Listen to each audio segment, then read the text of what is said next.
in your life. Awesome. All right, guys, I'm curious. Does your team receive regular feedback from you, from the leadership in your med spa? Do they feel really empowered and encouraged to provide that feedback, not only to leaders or leadership in your med spa, but also to co-workers? And we often find that feedback is a dirty word, right? That it makes people feel really uncomfortable. It gives them that pit in their stomach, maybe a very big reaction to first receiving it.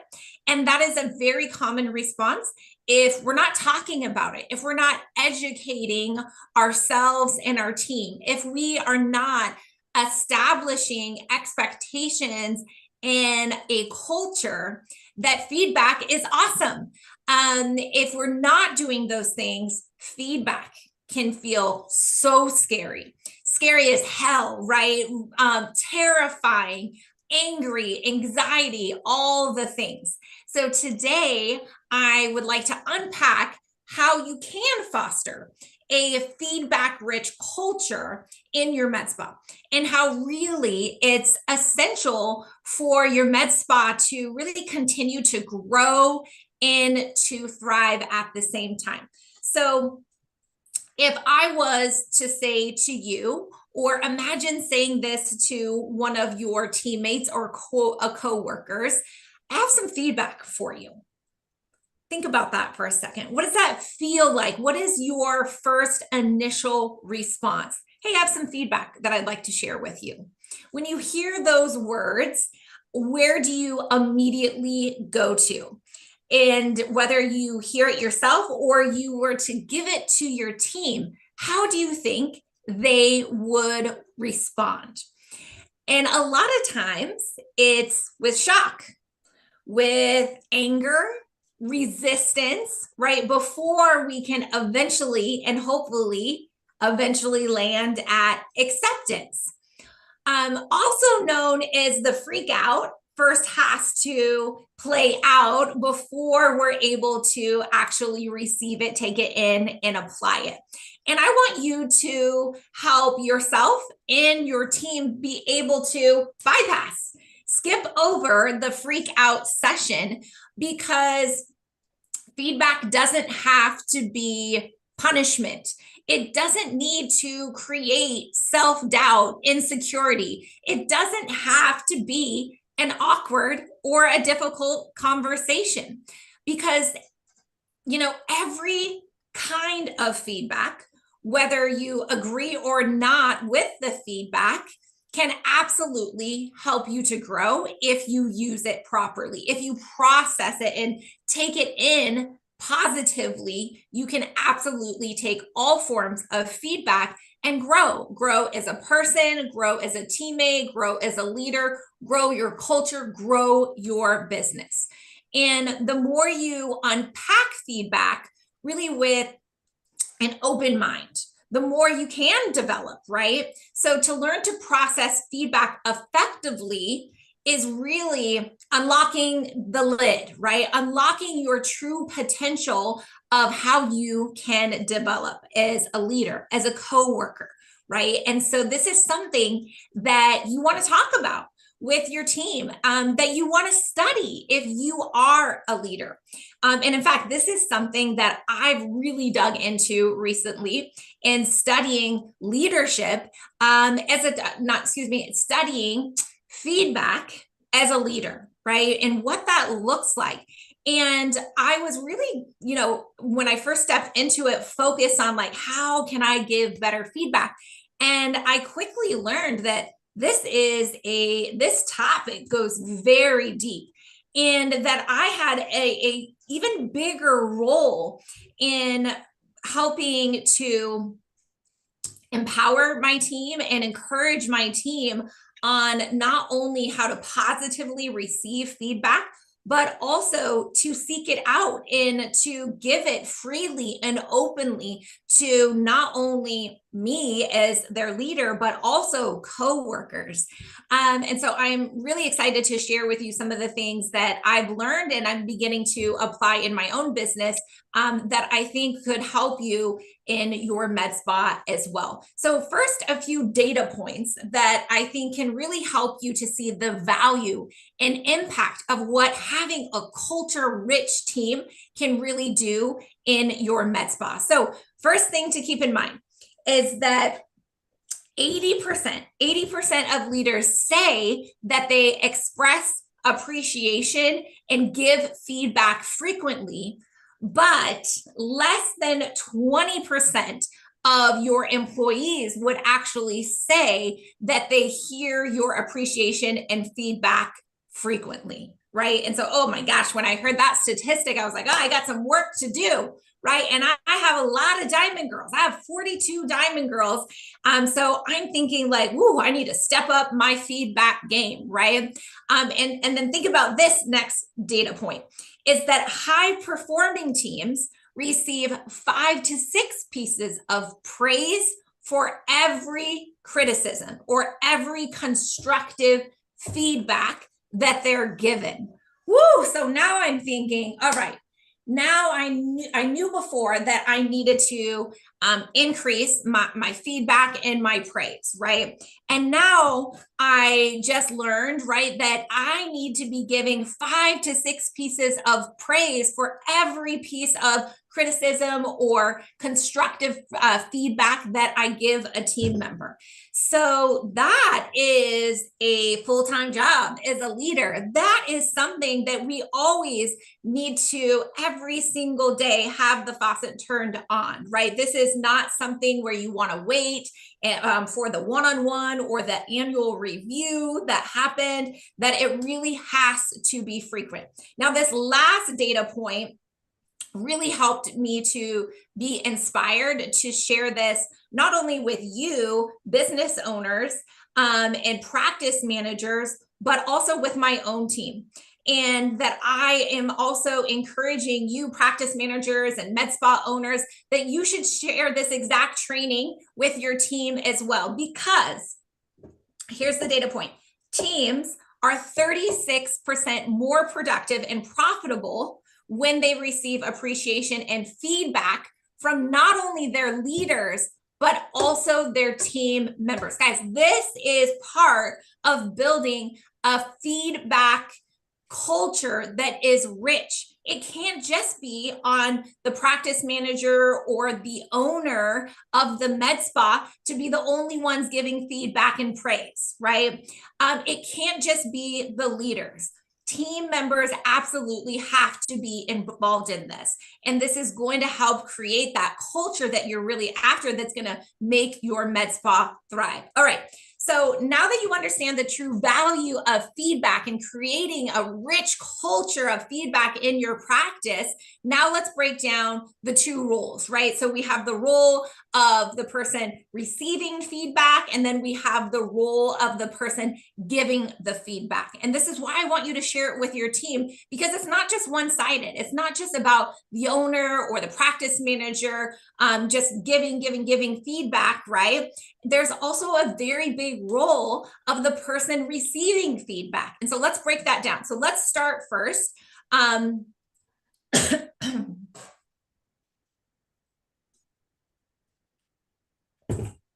Did you guys see that water just come out of my mouth?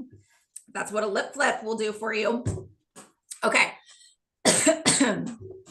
So how can you nurture the skill of positively receiving feedback, right? So that the person giving the feedback isn't like terrified that this person is going to freak out or start crying, right?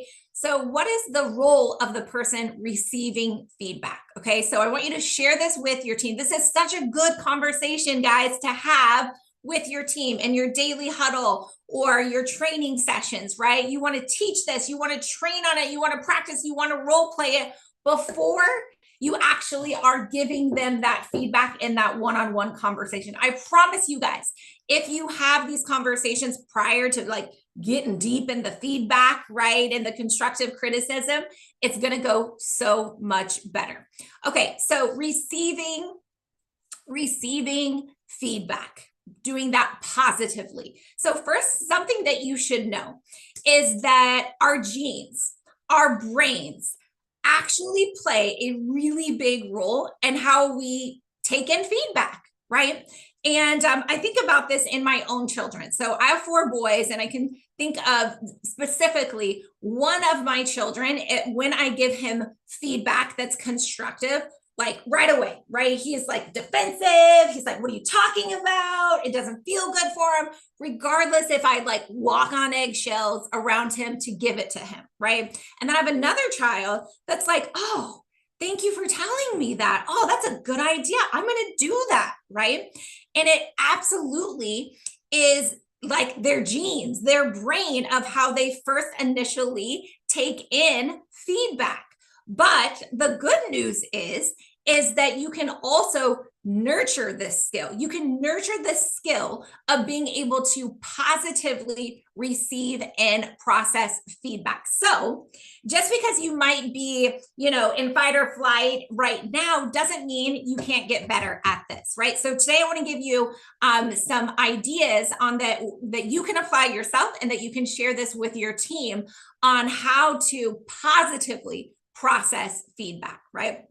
Okay, so the first thing is we need to just identify how we receive and process feedback. So you need to sit with yourself for a second and do some honest reflection of like, how do I process feedback when first given from a person, right? The next thing to consider is the relationship as to why you might be feeling or reacting to feedback. So I think we all have a number of people in our lives that when they give us feedback, it is natural for us to be defensive, right? And have that fight or flight response.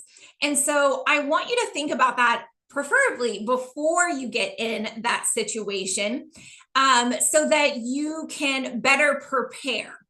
And to think about, okay, if my best friend was to give me that exact same feedback, would I respond and react that same way, or would I take it completely different? And I can, wholeheartedly admit that there's a few people in my life that I have that initial response of like, what do you mean?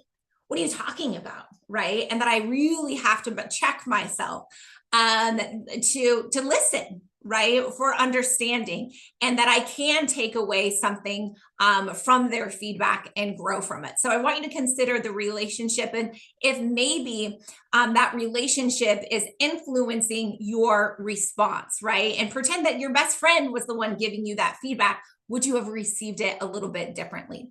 The next thing is, you really need to give the person giving you feedback the benefit of the doubt that they have good intentions for you, right? That they really have your best interest at heart. And that's going to help you to put yourself in the best mindset to positively receive it. Okay, the next thing is that you need to put yourself in the person giving feedback, their shoes. Right? Because I'll tell you guys, as a leader, as a business owner, it's not always fun to give feedback to a team member, to have a difficult conversation, right? It's fun to give love and praise, right? But sometimes it needs to be constructive. We need to coach them. We need to evaluate them. And it's not always fun to have to do that. And so when you're receiving feedback, keep that in mind, right? It's that they don't want to have a difficult conversation with you, but they're really trying to do it in the best interest of you and or the team or the company, right? The next thing is that you really need to listen. You need to listen for understanding, not reacting, right? And this, again, this is something I work on, is not to immediately be like, yeah, but, right? And have a response.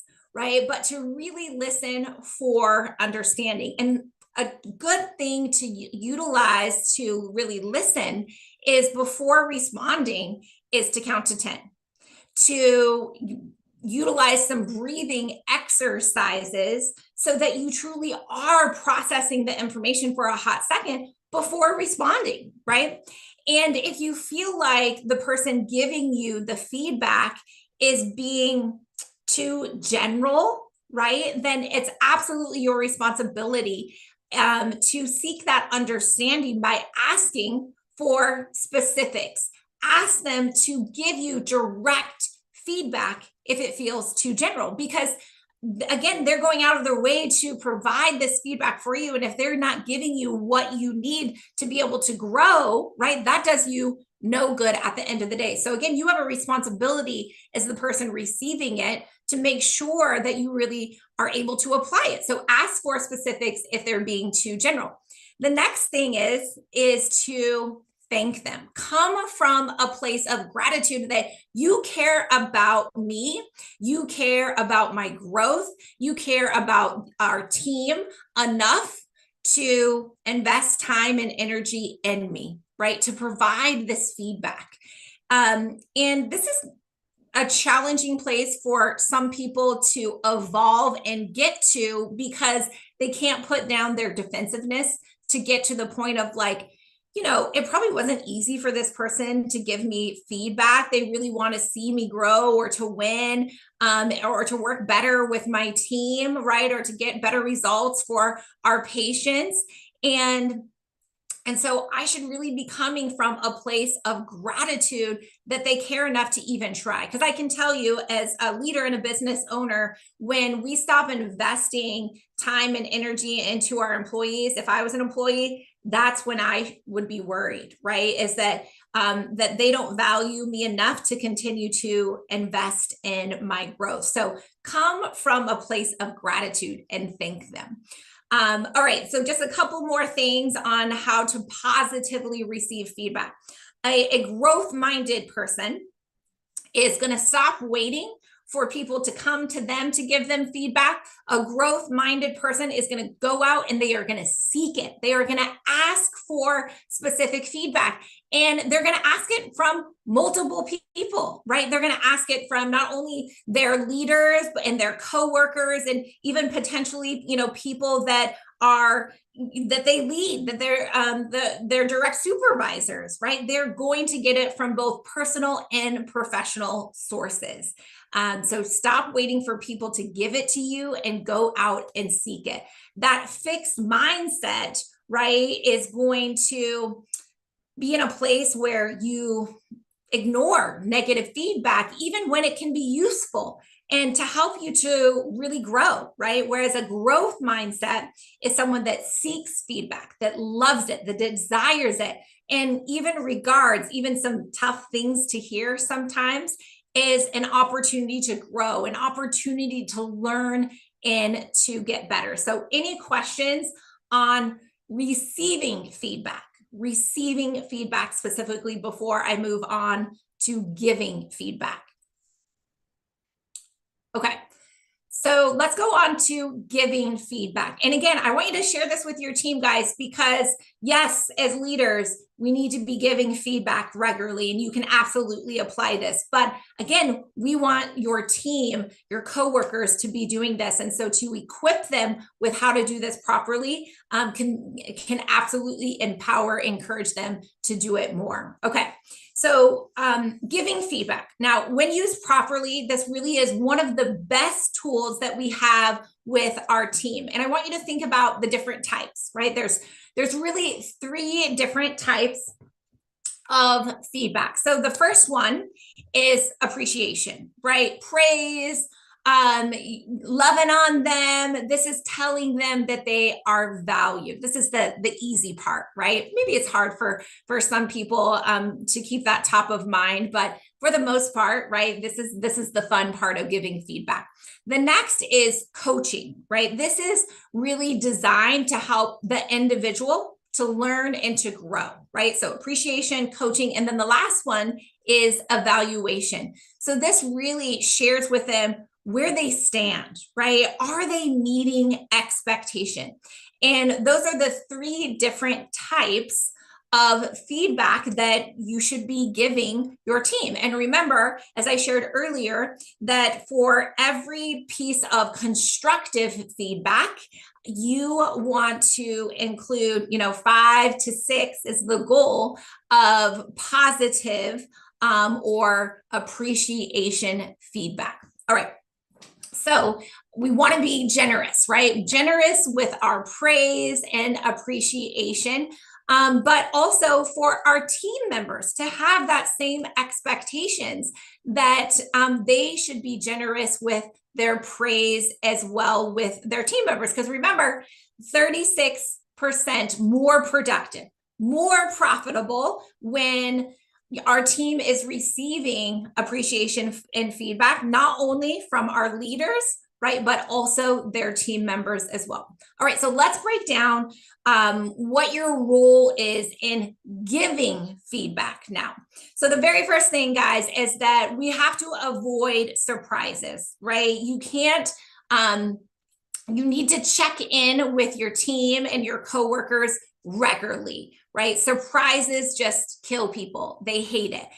We need to be generous, very generous with our praise. And when we're in this conversation with them, we really need to listen relationally and not critically, right? We're not trying to prove them wrong. We're not trying to pin them in a corner or put them down, but to really listen relationally so that we ultimately can help them to grow from the feedback that they are receiving.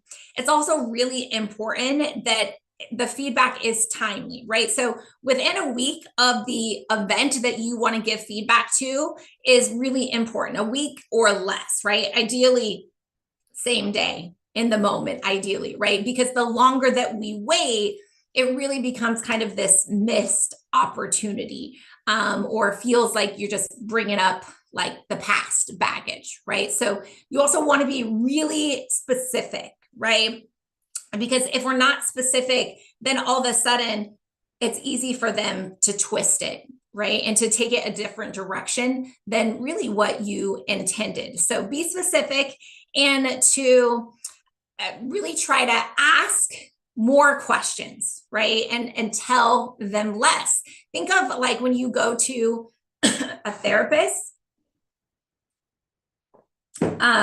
that they most of the time don't tell you what they think you should do or tell you what you did wrong, but they just keep asking questions until you come to the revelation yourself, right? Like, it's one of my pet peeves, but also the beautiful thing about what I've learned at therapy, right, is that they're never going to just tell you the answer, that they're just going to keep asking questions until you come up with it yourself. And that allows the person to grow, right? Instead of just giving them the fish, you teach them how to fish.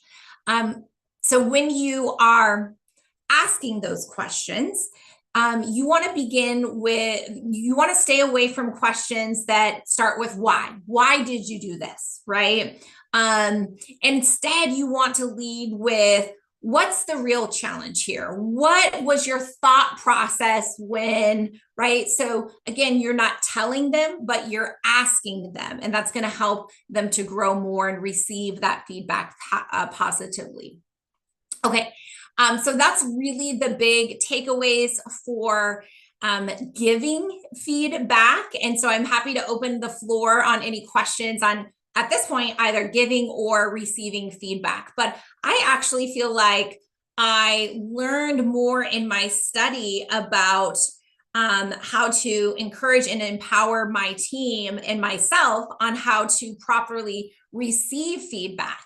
And that actually is going to make me a much better person at giving feedback because I kind of closed the loop on it. So I hope that you found this training valuable. I hope that you share it with your team, or at least kind of unpack these best practices and then have a really good conversation in your daily huddle or one-on-ones that you're having, specifically if you're having trouble with a couple team members, right? And really empowering them on how to become better at positively receiving feedback, right? And then when we become the teacher, then that makes us even a better student oftentimes, which I find, right? All right, guys.